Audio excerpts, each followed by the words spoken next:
Morning children.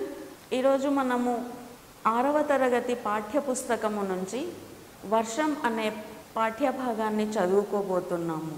వర్షము అంటే వర్షాకాలము గురించి, వర్షాకాలము వలన ఎవరెవరికి ఏమేమి లాభాలు కలుగుతాయి, వర్షం వలన ఎవరికి ఎలాంటి నష్టాలు కలుగుతాయి అనేది ఈ పాఠంలో కవి చెప్పడం జరిగింది. సో మనము ఈ పాఠాన్ని మొదలు పెడదాము. సో దీన్ని రచించింది పల్లా దుర్గయ్య, డాక్టర్ పల్లా దుర్గయ్య. సో చిత్రంలో చూసినట్లయితే వర్షం పడుతూ ఉంటే పిల్లలందరూ సంతోషంగా వర్షంలో ఆడుకుంటూ ఉన్నారు. ఆడుతూ వాళ్ళు కాగితంతో పడవలను చేసి ఆ ప్రవహించే నీరు, వర్షపు నీరు ఏదైతే ఉందో దాంట్లో వదలడం జరుగుతూ ఉంది. సో కాబట్టి వర్షం పడేటప్పుడు సామాన్యంగా అందరూ ఇళ్ళలో కూర్చొని ఉంటారు. పిల్లల్ని కూడా బయటకి ఆడుకొనివ్వరు, జలుబు చేస్తుంది, జ్వరం వస్తుంది అని. కానీ అలా కాకుండా తొలకరి వర్షం ఏదైతే ఉంటుందో, మొదటిసారి వర్షాకాలంలో పడే తొలకరి జల్లులు ఏవైతే ఉంటాయో వాటిలో తడవడం మన ఆరోగ్యానికి ఎంతో మంచిది. కాబట్టి మీరందరూ ఆ వర్షం పడుతూ ఉంటే బయటికి వచ్చి ఆ వర్షాన్ని ఆనందించాలి. సో ఇప్పుడు పాఠాన్ని మొదలు పెడదామా? ఈ పాఠం యొక్క నేపథ్యం చూసినట్లయితే, సెగలు పొగలు కక్కే వేసవి కాలం వెళ్ళిపోయింది. అంతవరకు వేడెక్కిన భూమిని చల్లబరుస్తూ వర్షాకాలం ప్రవేశించింది. అటువంటి వర్షాకాలపు సొగసును సామాన్యులపై ఆ వర్ష ప్రభావాన్ని తెలియజేయడం ఈ పాఠ్యభాగ ఉద్దేశం. ఈ పాఠ్యం యొక్క ఉద్దేశం ఏంటి? ఎండాకాలము వెళ్ళిపోయింది, వర్షాకాలము వచ్చేసింది. సో ఈ వర్షం వలన సామాన్యుల మీద ఎలాంటి ప్రభావం ఉంటుంది? సామాన్యులు అంటే ఏమంటారు? మధ్యతరగతి వాళ్ళు. వాళ్ళపైన ఈ వర్షం యొక్క ప్రభావం ఏ విధంగా ఉంటుంది దానిని కవి ఈ పద్య రూపంలో, ఈ పాఠంలో చెప్పడం జరిగింది.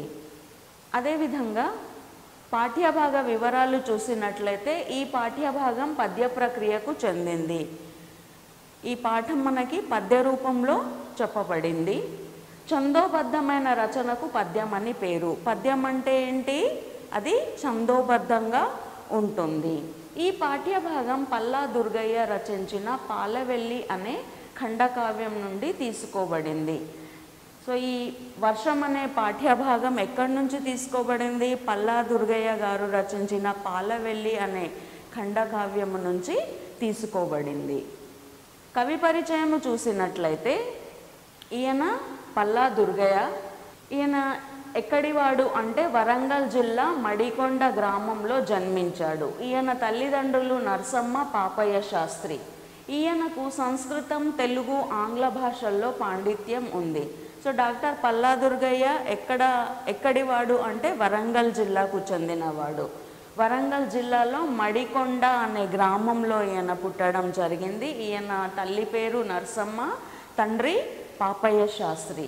ఈయనకు ఏ భాషల్లో పాండిత్యం ఉంది అంటే సంస్కృతం, తెలుగు, ఆంగ్ల భాషల్లో పాండిత్యం ఉంది. ఈయన ఉస్మానియా విశ్వవిద్యాలయం నుంచి తెలుగులో మొట్టమొదటి ఎంఏ పట్టా అందుకున్నాడు. సో ఉస్మానియా యూనివర్సిటీ నుంచి ఫస్ట్ ఎంఏ డిగ్రీ తీసుకున్న ఫస్ట్ పర్సన్ ఎవరు అంటే పల్లా దుర్గయ్య. ఎంఏ ఏ సబ్జెక్ట్లో తీసుకున్నాడు అంటే తెలుగులో తీసుకోవడం జరిగింది. పాలవెల్లి, గంగిరెద్దు మొదలైనవి ఈయన రచనలు. నంది తిమ్మన రాసిన పారిజాతాపహరణం పైన పరిశోధన చేశాడు. ఈయన శైలి తెలంగాణ పదజాలంతో సున్నితమైన హాస్యంతో సాగుతుంది. సో ఈయన రచించిన శైలి, ఈయన రాతలు ఎలా ఉన్నాయి అంటే తెలంగాణ భాషలో ఉన్నాయి, ఇంకా సున్నితమైన హాస్యంతో కూడా కూడి ఉంటాయి అని చెప్పడం జరిగింది. సో ఈయన పుట్టింది ఎప్పుడు? 25 మే 1914లో ఈయన జన్మించాడు. ఈయన చనిపోయింది ఎప్పుడు? 19 డిసెంబర్ 1983లో ఈయన చనిపోవడం జరిగింది. ప్రవేశిక. వర్షాకాలం వచ్చిందంటే, వర్షాలు పడుతూ ఉంటే ఆబాల గోపాలం సంతోషిస్తారు. ఆబాల గోపాలం అంటే చిన్న పెద్ద తేడా లేకుండా అందరూ సంతోషిస్తారు అని అర్థం. పశుపక్ష్యాదులు ఆనందపడతాయి, ప్రకృతి పులకరిస్తుంది, అన్ని జంతువులు, భూమి మీద ఉన్న ప్రతి ఒక్క జంతువు సంతోషిస్తుంది వర్షాకాలం ఆగమనంతో. ప్రకృతి కూడా పులకరిస్తుంది, అందరికీ మేలు జరుగుతుంది. అయితే ఆ వర్షాలు కొంతమందికి కొన్ని ఇబ్బందులను కలిగించవచ్చు. ప్రతి ఒక్కరూ ఆనందపడతారు, కొంతమందికి మాత్రమే ఈ వర్షాల వలన కష్టాలు మొదలవుతాయి. అలాంటి ఇబ్బందులను కలిగించవద్దని వర్షాన్ని ఈ కవి వేడుకుంటూ ఉన్నాడు. ఏమని? ఆ సామాన్యులని నువ్వు ఎక్కువగా కష్టపెట్టపోకు అని పల్లా దుర్గయ్య గారు ఈ పాఠంలో చెబుతున్నారు. సో మనం పాఠాన్ని చదువుకుందాం ఇప్పుడు. నిన్నటి దాకా లేవు కదా నింగిని, పుట్టియు పుట్టకుండానే మిన్నగా బ్రాకినా నన్నుచు మీసలు దువ్వుచు నవ్వుచుంటివేమన్నా, ఇదేమి నీతి నడుమంతర పున్సిరి కుబ్బువారి గర్వోన్నతి నిల్వు నీరై మహోదది పాలైపోదే మేఘమా. కవి ఏమంటున్నాడు? ఓ మేఘమా, ఇప్పుడే పుట్టావు నువ్వు. పుట్టంగానే, పుట్టి కొంచెం సేపు కూడా కాలేదు, అప్పుడే నువ్వు నిన్నటి దాకా లేవు కదా నింగిని అంటే నువ్వు నిన్నటి వరకు నింగిలో లేవు, ఆకాశంలో లేవు. పుట్టియు పుట్టకుండానే అంటే ఇప్పుడే పుట్టగానే మిన్నెగా బ్రాకినాననుచు అంటే ఆకాశంలోకి వెళ్ళిపోయి, మిన్నెగా బ్రాకినాననుచు అంటే ఆకాశం అంత ఎత్తుకు నేను వెళ్ళిపోయాను అనుకుంటూ, మీసాలు దువ్వుచు నవ్వుచుంటివేమన్నా అంటే నేను ఇంత తొందరగా పుట్టి ఆకాశం అంత ఎత్తుకు ఎగిరిపోయానని మీసాలు దువ్వుతున్నావా అంటే గర్వపడుతూ ఉన్నావా ఓ మేఘమా. ఇదేమి నీతి, ఇది ఎలాంటి నీతి, ఇది ఎలాంటి న్యాయము. నడుమంతర పున్సిరి కుబ్బువారి గర్వోన్నతి నిల్వు నీరై మహోదది పాలైపోదే మేఘమా. నువ్వు ఎలా గర్వపడుతున్నావంటే నడమంతరపు సిరి వచ్చిన వారు ఎవరైతే విర్రవీగుతారో, నడుమంతరపు సిరి అంటే మధ్యలో వచ్చిన ధనము, డబ్బుని చూసి గర్వంగా ఎవరైతే కనబడుతారో, అహంకారాన్ని చూపుతారో అది ఎప్పటికీ శాశ్వతము కాదు.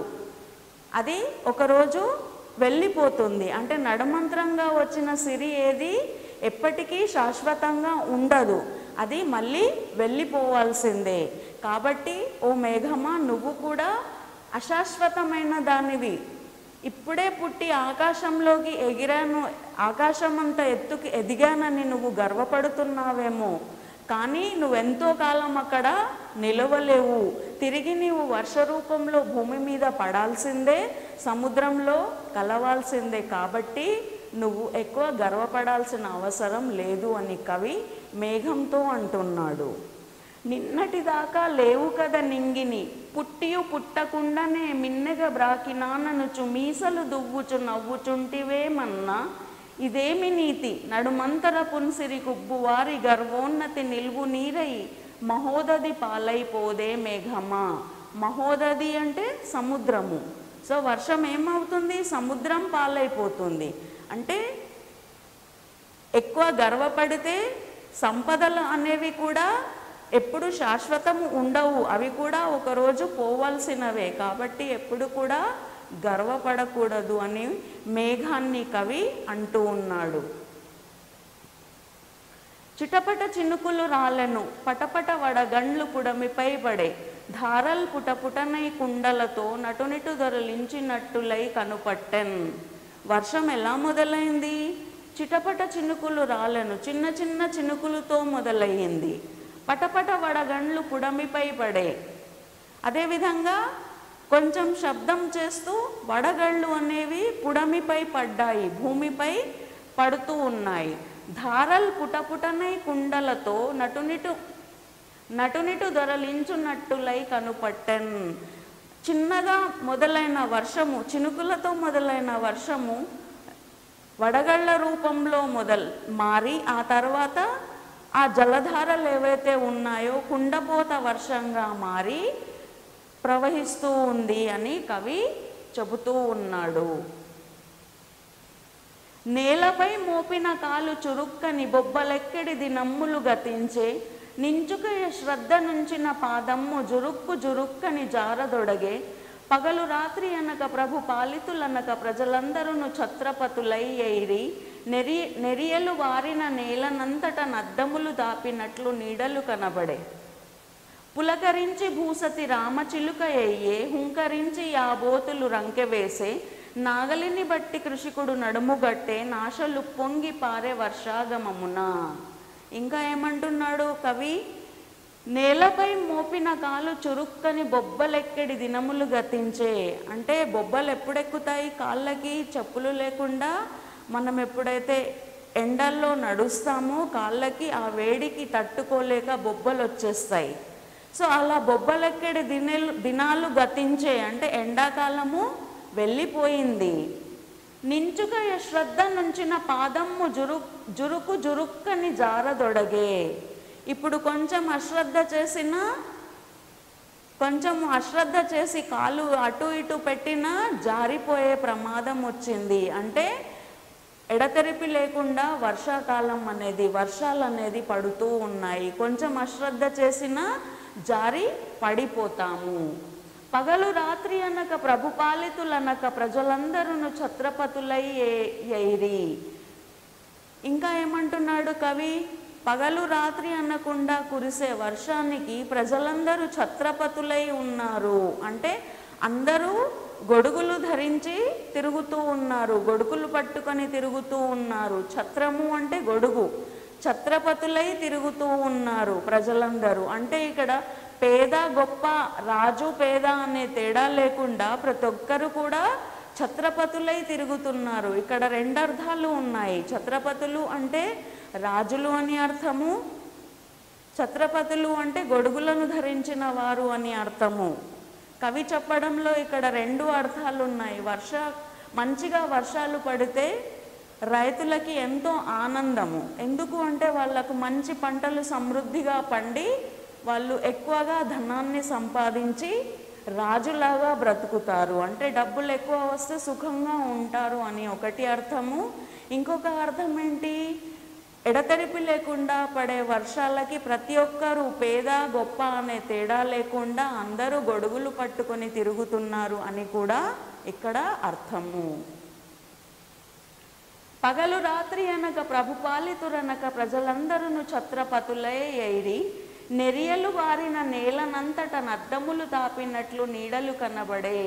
నెరియలు వారిన నేల అంటే నెర్రలు వారిన నీర. భూమి ఎండ వలన ఏమైంది?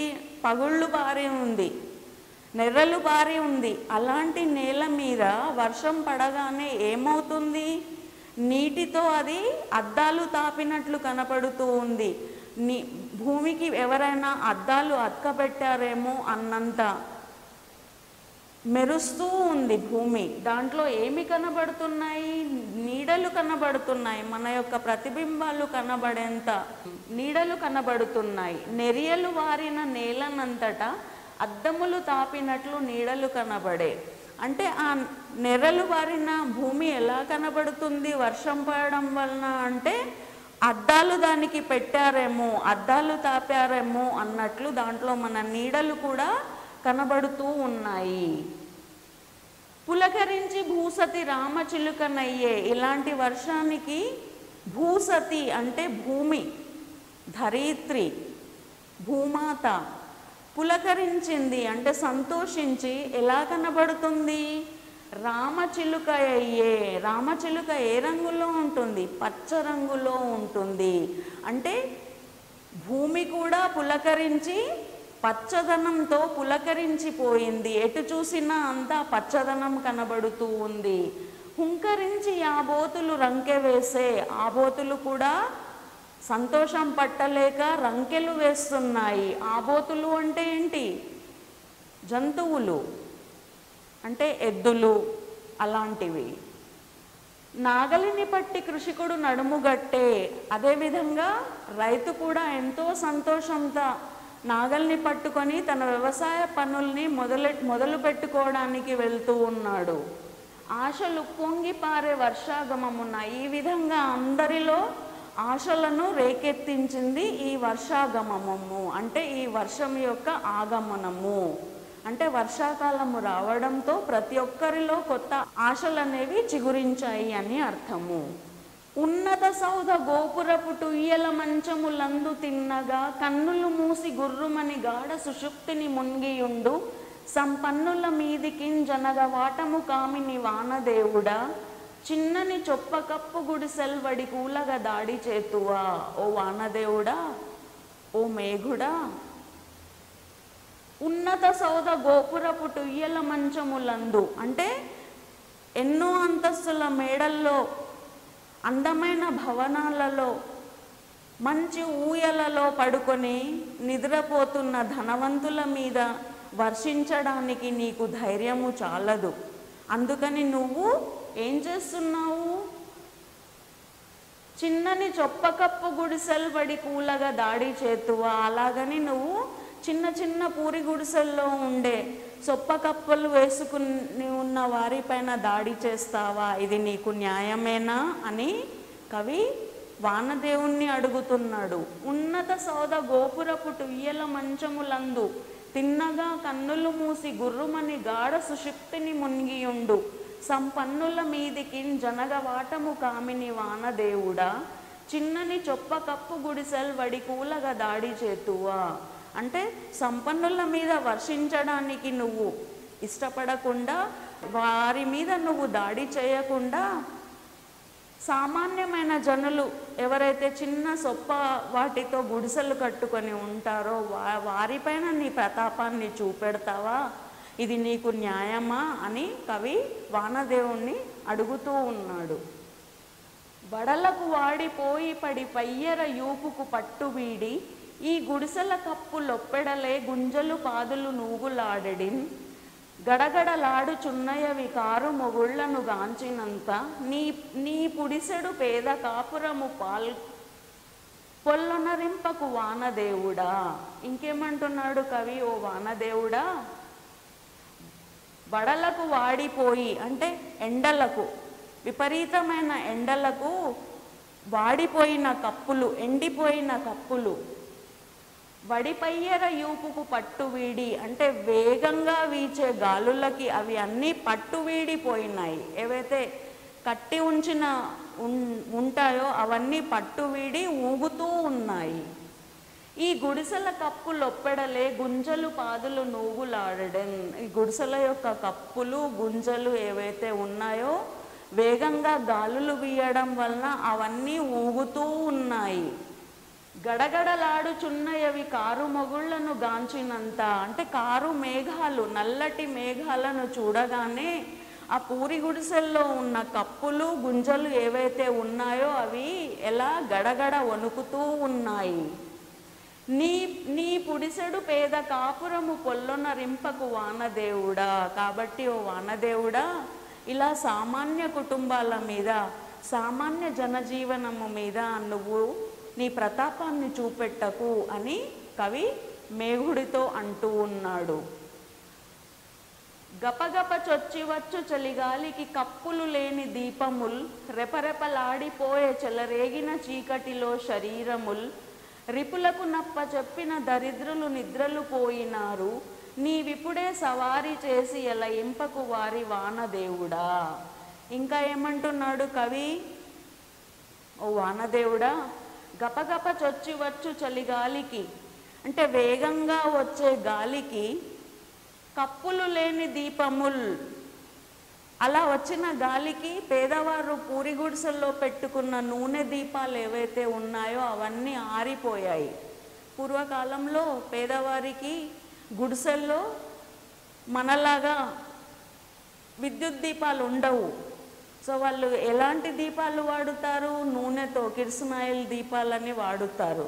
సో అలా పెట్టుకొని ఉన్న దీపాలు వర్షాకాలంలో వచ్చే విదురు గాలులు ఏవైతే ఉంటాయో ఆ గాలులకు అవి ఆరిపోతాయి. అలాంటప్పుడు కూడా చెలరేగిన చీకటిలో శరీరములు రిపులకు నప్పచెప్పిన దరిద్రులు నిద్రలు పోయినారు. అయినా కూడా వారు అదే చీకటిలో తమ శరీరాలని రిపులకు అప్పచెప్పి, రిపులకు అంటే శత్రువులకు, చీకటిలోని శత్రువులు ఎవరు అంటే దోమలు, పాములు, తేళ్ళు లాంటి విషకీటకాలు, ఇవి సామాన్యుని యొక్క రిపులు, శత్రువులు. సో అలాంటి శత్రువులకు తమ శరీరాలని అప్పచెప్పి వాళ్ళు ఇప్పుడిప్పుడే పడుకున్నారు. కాబట్టి నువ్వు నీ ప్రతాపాన్ని వారిపై చూపకు ఓ మేఘమా అని కవి వేడుకుంటూ ఉన్నాడు.